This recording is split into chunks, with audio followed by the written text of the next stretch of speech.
So జలుబులు, దగ్గులు, జ్వరాలు, తుమ్ములు etcetera ఇతరత్ర చిన్న చిన్న బలహీనతలు అన్నీ మామూలుగా వస్తాయి, పోతాయి. కానీ మినిమం 70 ఏళ్ల గ్యారెంటీ ఇచ్చినటువంటి శరీరానికి దీర్ఘవ్యాధులు ఎందుకు వస్తున్నాయి? దీర్ఘవ్యాధులు అంటే ఇక జీవితకాలం ఆ జబ్బుతో ప్రయాణం చేయాల్సిందే. ఒక్కసారిగా ప్రాణం తీయదు, కానీ క్రమక్రమంగా బాడీని ఇబ్బంది పెడతా ఉంటుంది. నా పరిశోధనలో నేను గుర్తించింది ఏంటంటే 100% దీర్ఘవ్యాధులకు మనిషి ఏ కారణాన్ని బట్టి గురవుతున్నాడు అంటే తన మానసిక వైకల్యాన్ని బట్టి గురవుతున్నాడు, మానసిక బలహీనతను బట్టి గురవుతున్నాడు. మెంటల్ ప్రెషర్, మానసిక ఒత్తిడిని బట్టి గురవుతున్నాడు దీర్ఘవ్యాధులకు. ఆ మానసిక ఒత్తిడి లేకపోతే మెంటల్ ప్రెషర్ అనేది ఒకవేళ మనం కంట్రోల్ చేసుకోగలిగితే దీర్ఘవ్యాధులు సైతం వెనక్కి తగ్గుతాయి. అర్థమైందా? మానసిక ఒత్తిడి విషయంలో కానీ కొంచెం బ్యాలెన్స్ కాగలిగితే దీర్ఘవ్యాధులను కూడా కంట్రోల్లో పెట్టవచ్చు. ఒకవేళ మానసిక ఒత్తిడికి గురైన ఒక వ్యక్తి ఒక సాధారణ వ్యాధిని కలిగి ఉంటే అది దీర్ఘవ్యాధిగా మారే అవకాశము ఉంది. మళ్ళీ చెప్పేదా? సాధారణ బలహీనత కలిగి ఉంటే ఆ బలహీనత దీర్ఘవ్యాధిగా మారే అవకాశం ఉంటుంది. ఒక దీర్ఘవ్యాధికి గురైన వ్యక్తి తన మానసిక స్థితిని కానీ కొంచెం ఆ వైఖరిని మార్చుకోగలిగితే, ఆ ఒత్తిడిని కానీ తగ్గించుకోగలిగితే అది కూడా వెనక్కి తిరిగే అవకాశం ఉంది. అంటే ఇదంతా ఎందులో జరుగుతుంది? ఈ బాడీలో మార్పులన్నీ ఫస్ట్ మనస్సులో కలిగి ఆ తర్వాత అది శరీరంలోకి వస్తుంది అనడానికి మీకు చాలాసార్లు రుజువులు చెప్పాను. నేను మళ్ళీ చెప్తా. దేవునికి స్తోత్రం. ఇప్పుడు నీ సంగతే తీసుకుందాం. పొలం గట్టు మీద పోతున్నావు, సాయంత్రం 6:30 అప్పుడు ఇంకా చీకటి పడుతుంది, నల్లటి మేఘాలు గమ్మినాయి, వర్షపు ఛాయ కనపడుతుంది. ఊళ్ళోకి వెళ్ళిపోదామని పొలం గట్టు మీద నడుస్తూ వస్తున్నావు. ఇంకా డార్క్, కింద అర్థం కావట్లా. ఈలోపు కొంచెం దూరం వెళ్ళిన తర్వాత నీ కాళ్ళ దగ్గర ఒక పెద్ద పాము ఉంది. జస్ట్ ఒక అడిగేస్తే అది పాము. అడిగేస్తే నువ్వు నడిచే గట్టుకు అడ్డంగా ఉంది. నువ్వు వెనక్కి వెళ్దామంటే వెంటబడిద్ది, ఎందుకంటే పెద్ద పాము. ముందుకు వెళ్ళడానికి అడ్డంగా ఉంది. అప్పుడు నీ కండిషన్ ఏంది? కొంతమంది టౌన్లో ఉండేవాళ్ళు మాకు ఆ భయం ఏం లేదు, అసలు పాములు ఉండవు అంటారు. ఉండవు అన్న సంగతి నాకు తెలుసు. కొద్దిగా మీరు అట్లా ఊహించుకోండి, అక్కడ ఆ ప్లేస్లో ఏం జరిగిద్ది. నువ్వే ఉన్నావు, చల్లటి గాలి తగులుతుంటుంది పొలాల మీద, కానీ నీ కాళ్ళ ముందు పాము. ఇప్పుడు ఆ గాలి నీకు తగిలిద్దా? గాలి తగులుతూనే ఉంటుంది, కానీ బాడీకి అర్థం కాదు.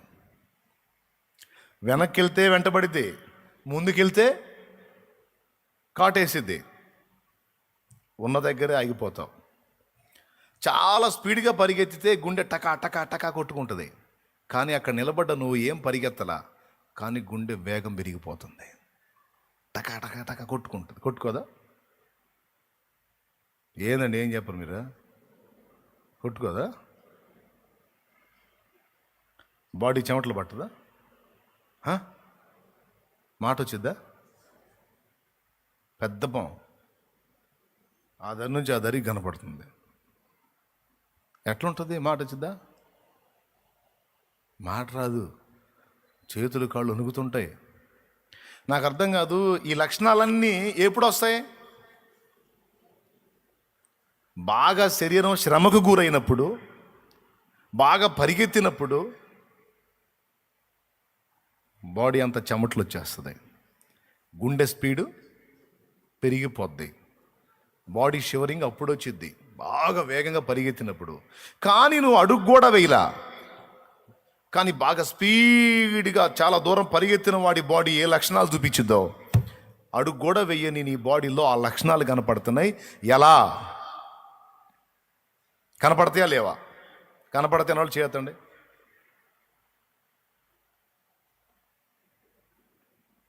ఏమ్మా నీకు కనపడవా? వచ్చేయత్తవే.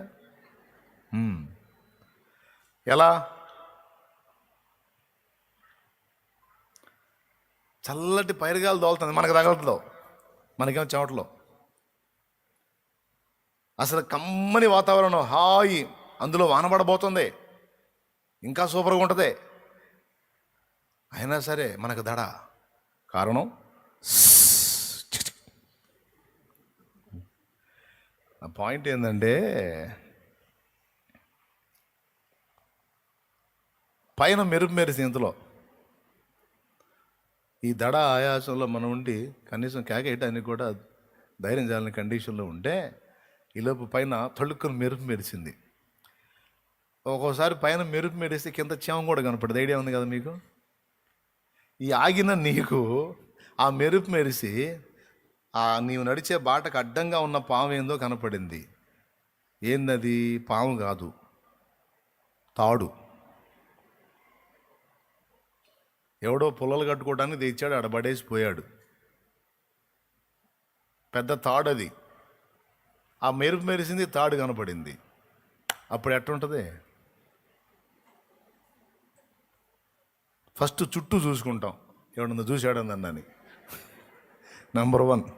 నెంబర్ 2 అనుకుంటాం. ఎందుకు? దడపడ్డందుకు. పాము కాదు తాడనగానే దాన్ని కాలుతో అవతలకు పడేసి అప్పుడు అడుగులు ముందుకేస్తే చల్లని గాలి వచ్చి తాగుతూ ఉంటుంది. అప్పటికి ముందే తడిసి ఉన్నాయి కదా బట్టలు. ఏదో తెలియని ఒక హాయి, దడ తగ్గిపోయింది, ఆయాసం తగ్గిపోయింది, గాలి తగులుతుంటుంది. అసలు ఆ ఫీలింగ్స్ వీడియో తీయాల. ఫస్ట్ పాము అనుకున్నప్పుడు ఫీలింగ్స్ ఎలా ఉన్నాయి, పాముగా తాడన్నది అర్థమైనప్పుడు ఫీలింగ్స్ ఎలా ఉన్నాయండి. ఎంత రిలీఫ్. ఇప్పుడు నేను ఒక మాట అడుగుతాను, అది పాము కాదు, ఒక నిర్జీవమైన తాడు. కానీ బాడీలో ఈ వింత మార్పులు ఎలా జరిగినాయి? దేన్ని బట్టి జరిగినాయి? అది శరీరాన్ని బట్టా? పాము ఏమన్నా కాటేసిందా? కనీసం కదిలిందా? ఏం లేదు. కానీ బాడీలో ఈ విచిత్రమైన మార్పులు దేన్ని బట్టి కలిగినాయి? మనస్సును బట్టి కలిగినాయి. మనస్సులో చిన్నప్పటి నుంచి విని విని విని విని విని ఉన్నాం. పొలాల మీద, గట్ల మీద పాములు తిరుగుతూ ఉంటాయి. 1, పాము కాటేసిద్ది. 2, కాటేస్తే విషం ఎక్కిద్ది. 3, విషం ఎక్కితే సస్తాం. 4, అది కూడా కాటేయంగానే ఇంటికి పోయిన దాకా ఉన్నాం, దారిలోనే చేస్తాం. ఎందుకంటే చాలామంది కబుర్లు చెప్పుంటారు మనకి ఇట్లాంటి. అరే ఇంటికి ఆసుపత్రికి పోయిన దాకా కూడా లేడురా, మార్గం మధ్యలోనే చచ్చిపోయాడురా, నురుగులు కక్కి చచ్చిపోయాడు ఒకటి చెబితే, ఫిట్స్ వచ్చి చచ్చిపోయాడని ఒకటి చెబితే, రకరకాల విషయాలు చెప్తే అవన్నీ విని బాగా సిస్టంలో స్టోర్ చేసుకొని పెట్టుకుంటాం. ఎప్పుడైతే అది కనపడిద్దో ఇవన్నీ గుర్తొస్తాయి. నేను అబ్జర్వ్ చేస్తా, పాము ఆడుందనుకో, కొంతమంది ఇక్కడ ఎక్కుతారు ఏదన్నా ఎత్తు చూసుకొని, కొంతమంది పాము అక్కడ ఉందనుకో ఈ మధ్య లేకుండా జంప్ అవుతారు. ఎందుకు? కరిస్తే మనస్సులో పసితనం నుంచి వాటిని కూర్చున్న ఆలోచనలతో నింపుకున్నారు. ఒక్కసారిగా ఆ ఆలోచనలన్నీ అది కనపడ్డప్పుడు ఓపెన్ అవుతాయి. మన మనస్సు ఒక సిస్టంలా వర్క్ చేసిద్ది. మన మనస్సు ఒక సిస్టంలా వర్క్ చేసిద్ది. దేని గురించి మనం థింక్ చేయటం మొదలు పెట్టామో ఇక అన్ని వీడియోస్ అన్నీ మన స్క్రీన్ మీద ఓపెన్ చేస్తూ ఉంటుంది. మనసు చూసి వదిలేసాను అనుకుంటావు, కానీ మొత్తం స్టోర్ అవుతాయి మనస్సులో. ఆ సన్నివేశం వచ్చినప్పుడు అది కుక్క కరిస్తే ఏమైద్ది, వాటిని కూడా నింపుకుంటాం మనసులో. కుక్కలాగా అరుస్తారు, అట్లా ఇద్ది, ఇట్లా ఇద్ది, విషం ఎక్కిద్ది, అది అని చెప్పి. ఇప్పుడు ఇంజక్షన్లు వచ్చినాయి, చేయించుకుంటే ఏమి ఉండదు. కానీ దాని విషయంలో భయపడే వాళ్ళు చాలామంది ఉన్నారు. ఎందుకు? మనస్సులో వాటిని కూర్చున్నటువంటి విషయాలన్నిటిని నింపుకొని ఉన్నారు. అది సమీపించినప్పుడు లేదా అటాక్ చేసినప్పుడు అవన్నీ గుర్తొస్తాయి. ఫలితంగా మనసు డిస్టర్బ్ అయింది. తర్వాత ఆటోమేటిక్గా శరీరం మార్పులకు గురైంది. ఇప్పుడు చెప్పండి, శరీరాన్ని బొమ్మలాగా ఆడిస్తుంది ఏది? పెద్దగా చెప్పాలి, చాలా కష్టపడి చెప్పా, మీరు జాగ్రత్తగా ఇష్టపడి వినండి. స్తోత్రం. ఈ మనస్సులో జరిగేటువంటి మార్పులను బట్టి దేహంలో మార్పులు ఏర్పడతాయి. దాన్ని కానీ మనం బ్యాలెన్స్ చేయగలిగితే అప్పుడు మనకి శరీరం కూడా లైన్లో ఉంటుంది. కొంతమంది చిన్నదానికే ఒత్తిడికి గురవుతారు. వినండి ఇక బాగా. సమస్య ఇంతది కాదు, ఇంతదే. దానికి ఎంత మనసులో ఒత్తిడికి గురవుతారంటే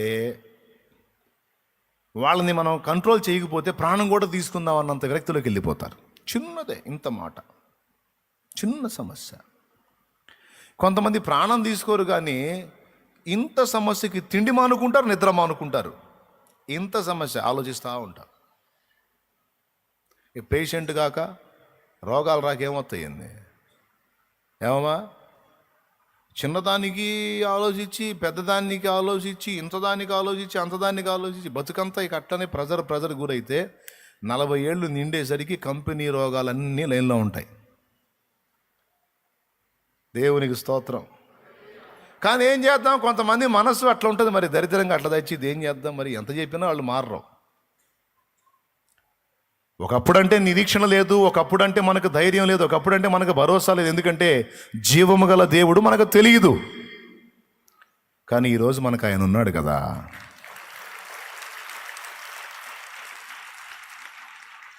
ఆయన ఏంటో తెలుసు, ఆయన జ్ఞానం తెలుసు, ఆయన బలం తెలుసు, ఆయన శక్తి తెలుసు, మనమంటే ఆయనకి ఎంత ప్రేమో తెలుసు. మనకు కావాల్సిన ఏమిటో ఆయనకి తెలుసు అన్న సంగతి మనకి తెలీదా? మరి తెలిసి ఎందుకు జుట్టు పీక్కుంటున్నారు? తెలిసి ఎందుకు పిచ్చోళ్ళు అవుతున్నారు? తెలిసి ఎందుకు ఆవేదనలో బతుకుతున్నారు? తెలిసి ఎందుకు ప్రెజర్ అవుతున్నారు? తెలిసి ఎందుకు చిన్న వయసుల్లో పెద్ద రోగాలకు గురవుతున్నారు? ఎందుకో? ఈ మాట ఇంతసేపు ఎందుకు చెప్పానంటే ఇది చాలా కీలకమైంది. సేవకులు, విశ్వాసులు అందరికీ ఉపయోగపడింది. ఘోరంత సమస్యకి మనకు చాలిన దేవుడు ఉన్నాడు, కొండంత సమస్య కూడా చాలిన దేవుడు ఉన్నాడు. నీకు అర్థం కాకపోతే ఆయనకు అర్థమైంది, నీకు ఐడియా లేకపోతే ఆయన దగ్గర ఐడియా ఉంది. నీ వల్ల కాకపోతే నా వల్ల కాదయ్యా అని నువ్వు ఏకాంతంలో కూర్చుంటే నీ పక్షంగా అన్ని కదిలించి నెరవేర్చగల సమర్థుడు ఆయన ఉన్నాడు. ఉన్నాడా? ఉన్నాడు. దానికి నువ్వేదో మెంటల్ ప్రెషర్ పెట్టుకొని ఏదో ఆలోచించి పిచ్చాసుపత్రిలో చేరి మధులత మాత్రలు మింగి అవసరమా?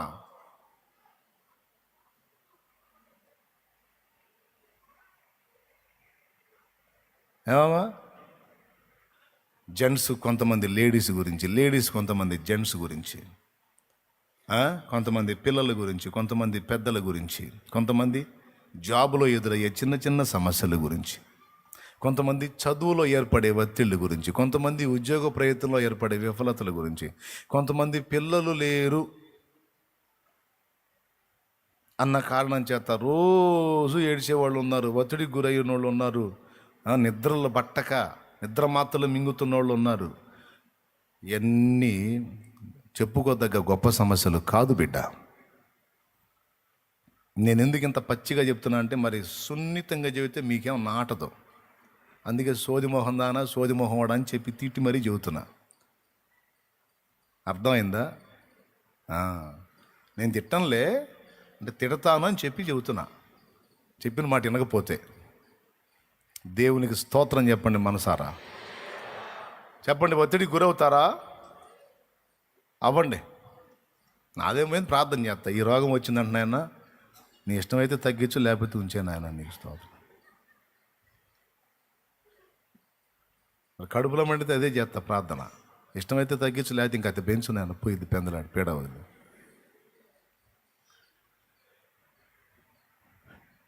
చెప్పిన మాట వినండి మర్యాదగా. విరుగుడు చెప్తున్నా. అందరికీ బాధ్యతలు ఉన్నాయి, అందరికీ సంసారాలు ఉన్నాయి, అందరికీ కుటుంబాలు ఉన్నాయి, అన్నీ ఉన్నాయి. అందరికీ సమస్యలు ఉన్నాయి. సమస్య లేని వాళ్ళు ఎవరో ఒకళ్ళు చేయొత్తండమ్మా, అసలు నాకే ప్రాబ్లం లేదన్న వాళ్ళు ఒక్కళ్ళు చేయొత్తండమ్మా. గజమాల ఆర్డర్ చేస్తాను నేను, ఒక్క ప్రాబ్లం కూడా నాకు లేదు, అన్ని విషయాల్లో ఫుల్ హ్యాపీ అన్నోళ్ళు చేయొత్తండి. ప్రతి మనిషికి చిన్నదో పెద్దదో ప్రాబ్లం ఉంటుంది. ఎవరికి తగ్గ ఒత్తిళ్ళు వాళ్ళకున్నాయి. అయితే ఈ చింతలు, ఈ ఒత్తిళ్ళు, ఈ భారాలన్నీ విరిగిపోయే చోటేదో తెలుసా? యేసయ్య పాదాలు. యేసయ్య పాదాలు. కొడితే గట్టిగా. ఇవన్నీ విరిగిపోయే స్థలం, వీటన్నిటిని విదిల్చుకునే స్థలం ఆయన పాద సన్నిధి. ఆయన పాద సన్నిధి.